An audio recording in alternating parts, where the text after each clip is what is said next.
Hey folks, we are recording at the Injective Policy Summit powered by the Blockchain Association, and joining me is Krista Lynch, who's the head of capital markets and trading at Grayscale.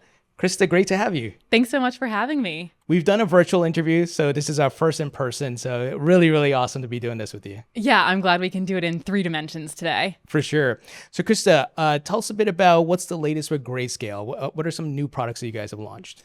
Yeah, so we're continuing to launch new single token products. The generic listing standards, which I think we touched on last time we spoke, really created a framework for bringing single tokens to market in ETF form. And we're really excited now we're able to select tokens that we have a lot of conviction about to deliver in that way. One that we just launched is HYPG, HYPG is the ticker. It's on the Hyperliquid protocol. And we're really excited about Hyperliquid for a couple of reasons. We'll probably get into perpetual futures and some of the prevalence they've had in the markets recently, but our Hype product is a way to really express conviction on that protocol.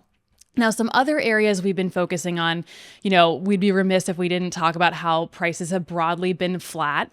We've been working a lot in the background on some of the infrastructure in order to enhance existing products. That covers things like in-kind abilities, staking, and then also beefing up our educational program. So the Grayscale Institute is an educational resource we've launched in the past few months as a way for investors to get more up to speed on crypto topics. Also, The Stack, run by our head of research, Zach Pandel, is a very active blog that we've been posting a lot on recently. So building up some stuff in the background to keep the exuberance up, even though the prices might not be the most exciting thing right now. It's really great to hear that you're educating institutions and these folks, because that's so needed for the adoption and for this asset class and technology to grow in adoption over time. You mentioned staking. So during this period where the market's down, are you seeing more folks starting to stake? Yeah, I think the ETFs have really opened up that ability. Like for me, as an example, even though I work in the crypto industry, I have a lot of crypto touch points. I'm not ready to stake my own assets personally, but I am willing and able to stake them through a product like a Grayscale ETF. So I think that we've seen the ability for ETFs to implement staking as a way for more investors to get involved in the staking landscape. And then as we roll out more tokens, a lot of them are proof of stake assets. And so that's another way that staking is becoming more mainstream. And then I remember a product you guys were first to launch. I think it was the index, like top 5. Yep. Are you seeing more exposure to that? Because investors, in the most part, look for index investing options. Yes. So GDLC is the ticker there, the Grayscale CoinDesk Crypto 5. And I think that that becomes an even more compelling product over time as more single token assets come to market in ETF form, because there are so many of them. So, we see that a lot of investors are ready to get beyond Bitcoin, or perhaps they're still at the beginning of their crypto journey, but taking that jump and moving beyond it can be quite intimidating when there are so many possibilities. So a product like GDLC, which captures about 90% of the crypto market in one simple ticker, is very compelling as more single tokens hit the market in this easy to digest ETF form. The menu gets bigger, which is great for investor choice, but can also be overwhelming. Yeah. And then the index makes it where I don't have to think. Just Exactly. give me exposure like the S&P 500 or the NASDAQ. Exactly. Yeah. We like to liken it to the S&P 500, and you can delegate that token selection to an asset manager like Grayscale so that you don't have to go out and diligence all of the protocols individually yourself. Will there be over time a top 10 or a top 20 or top 100 eventually? I think that's the direction of travel. I personally am really optimistic that that will be something of the future. For context, I used to work on fixed income ETFs, and they use a very specific methodology called stratified sampling to really facilitate large baskets of underlying assets. And so selfishly, I'm very excited for a time when we have to use stratified sampling for crypto ETFs. Of course, that would require a lot more underliers to be in the basket. But like you said, a crypto 10, a crypto 20, a crypto 30, so on and so forth could make that a reality. So on that note, this is a very broad question, but I'm curious to get your thoughts. What does the future of crypto ETFs look like? We have the spot, we have futures, we have staking. What else exists in the TradFi world that is missing from crypto? Yeah, I think that continuing to enhance our products through features like in-kind is something that it's not lacking, but it hasn't necessarily gotten full mainstream adoption yet.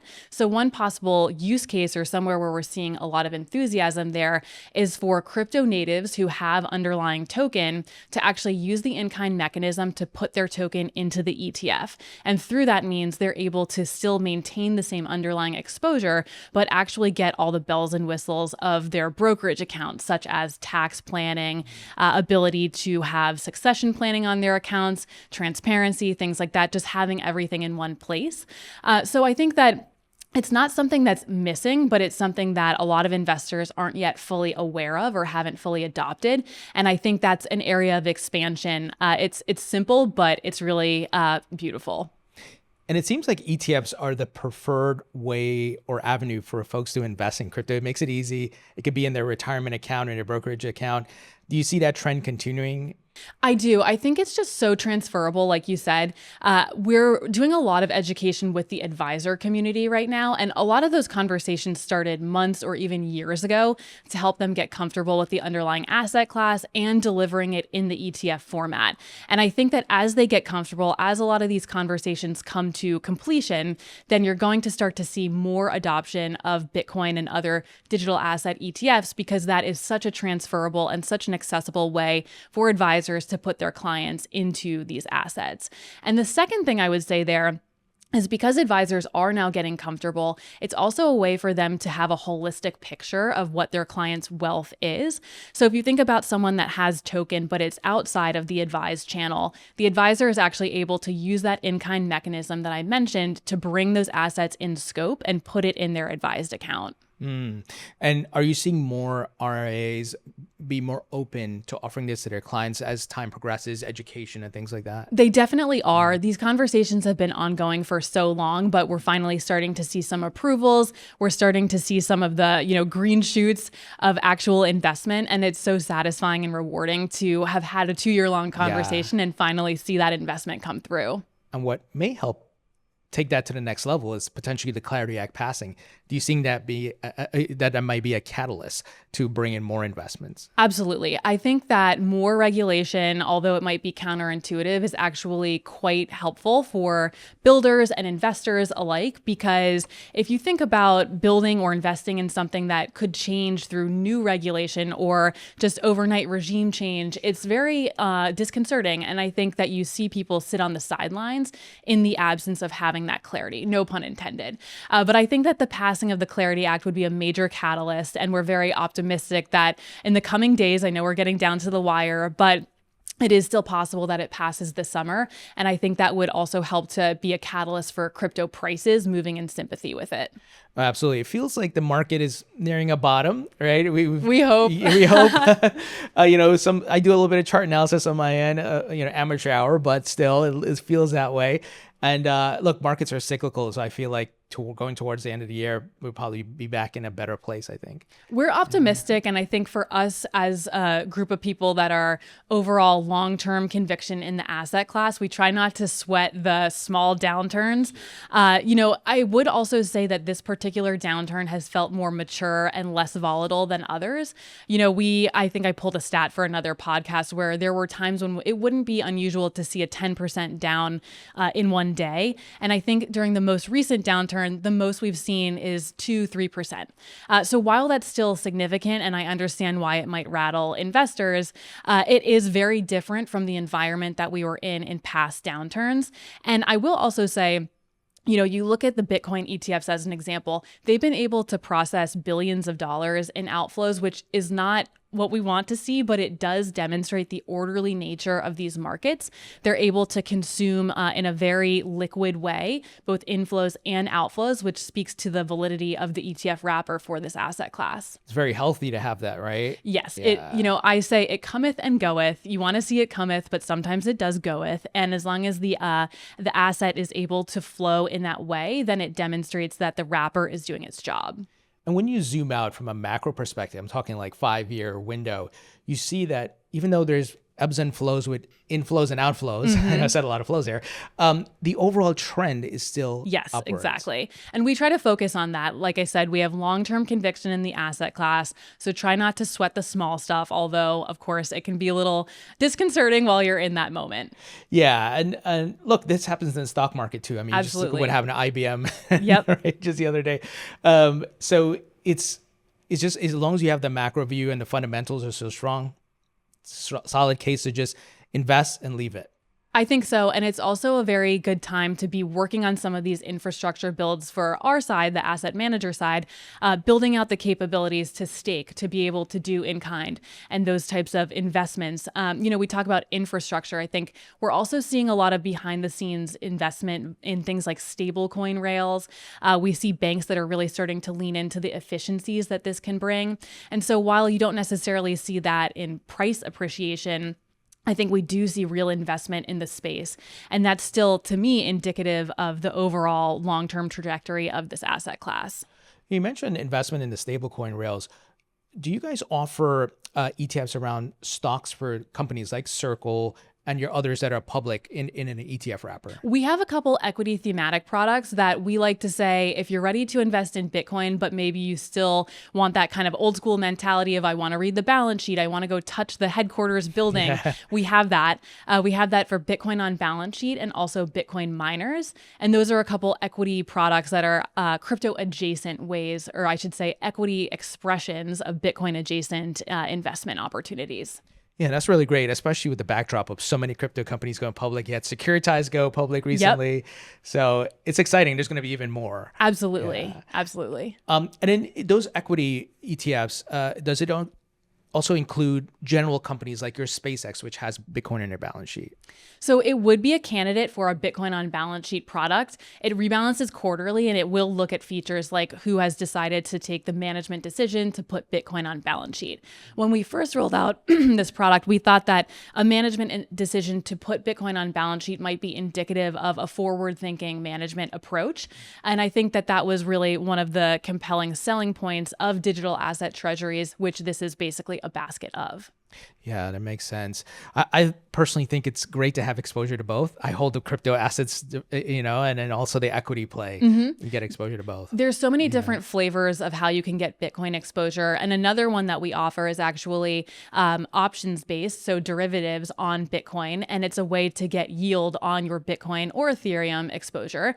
And that's a covered call strategy. So I think that investors are starting with Bitcoin, which makes sense. And sometimes they don't necessarily go in a linear manner to the next token. They actually go sideways. So they find different ways to invest in the token that they've gotten comfortable with. And that's different ways to express that Bitcoin exposure. Yeah, that makes sense. Diversification, I think, is good, right? Not only in token, but how you hold it. How you hold it, yeah. What's on your roadmap that you can share? So we've got a couple more single token products that we filed for that we're very excited about. Like I said, the generic listing standards have opened the range of what's possible from an ETF standpoint. And it's exciting now to be at a stage where we can really overlay our crypto native expertise in selecting which tokens we bring to market. Whereas before it was kind of like the choice is Bitcoin. That's what you're working with. That was the big one. So very excited about that. And then some of these infrastructure plays on the back end. And then I would say also being a student of the markets. So right now there's a lot of things like what we talked about with clarity that could potentially give us more clarity, no pun intended, about the rules of the road for the future. And I think that a lot of those are in wait and see mode, but we are very much keeping an eye on trends like tokenization, prediction markets, all of these crypto adjacent technologies. And I think that that's also going to be a very exciting area once we get more clarity about how precisely we can operate. Yeah, that was, as you were talking about, I thought, oh, wait, I have to ask you about tokenization because there's so many assets going on chain. Yep. How would that live in an ETF? I know it's very early. We're waiting on the SEC to provide guidance and things like that. Well, with tokenization, what I think is interesting, I go to a lot of traditional finance conferences as well as today's more crypto native. And I think the conversation from a traditional lens is often, why do I need to tokenize Apple stock? If it ain't broke, don't fix it. Right. But if you think about the conversation we were having just a couple of years ago on stage, stablecoins, it was pretty similar. It was, why do I need to tokenize a dollar? Why do I need to tokenize fiat? And now we're seeing these real use cases for it, with banks adopting it to be more efficient and so on and so forth. And that really progressed quite quickly. I think that it could be a similar story for tokenization of equities, and then potentially even beyond to real world assets like, buildings, private credit, other things like that. And then ETFs themselves potentially being tokenized. Absolutely. Yes. The sky is the limit for what can be tokenized. And I think that we're going to have a lot of opportunity ahead of us. For sure. And I think one thing a lot of people sometimes miss is, by tokenizing these assets, you're able to take them global, because not everyone can access the stocks on the New York Stock Exchange or the NASDAQ. That's right. And if they just have a crypto wallet, they can access the tokenized version. They can put it to work, DeFi, etc. And that's been one of the biggest selling points that we've seen thus far. A lot of our international trading partners are pointing out that benefit. And to get ETF nerd for a moment, if you want to bring an ETF to other markets, there's actually different structures that you have to abide by. But this is a way that you can have one universal ETF that's really accessible to all. So I think that that is a very compelling use case. Also, the 24/7 nature is a big reason that we see advocacy for tokenization. Well, I look forward to seeing the Grayscale ETFs tokenized and accessible globally. That'd be really cool. Because Grayscale, of course, got to give you guys your kudos, fighting the SEC back in the Gary Gensler days, being first to the market with a lot of ETF products. You guys have led the charge in many ways. We really appreciate the shout out. And yes, it's been a wild ride, but a very exciting one. Well, Krista, thank you so much. Looking forward to our next interview and the future updates. And I appreciate you taking the time. Thanks so much. This episode is brought to you by Go Mining. Go Mining is the all-in-one Bitcoin app that makes it simple and secure to earn, use, and benefit from Bitcoin every day. Bitcoin is the future of money, and Go Mining brings the future into the present, regardless of your country, income, or level of knowledge. The app brings together a growing ecosystem of Bitcoin products. This, of course, includes mining, which is the core of Go Mining's business. Traditional Bitcoin mining usually requires buying expensive equipment, managing electricity and maintenance, and setting up technical infrastructure. Go Mining removes this complexity. Instead of running hardware at home, users can access real mining infrastructure located in professional data centers through the app. Now, it's important to distinguish that Go Mining is not a cloud mining app. All mining power is backed by real equipment in their data centers, and you can verify this yourself directly in the app. They also offer what's called mining wars. So this is a competitive mining game where users can battle for greater rewards. So it gives you another option to be able to earn, and makes it a bit fun as well. In addition, they offer a great crypto wallet, a built-in crypto wallet to store, deposit, withdraw, and convert supported assets directly in the app. And it's easy to manage your Go Mining initiatives within their dashboard, where you can view your rewards and all the mining activities that are taking place. And they also have a great academy that helps you to get started and answers all your questions with courses, guidelines, and much, much more. So you have to check out Go Mining. Go to the link in the description to learn more. Thank you so much for tuning in. Please hit the like button, subscribe if you haven't as yet. If you're listening on a podcast platform such as Spotify or Apple, please follow and leave a 5-star rating. Thank you so much.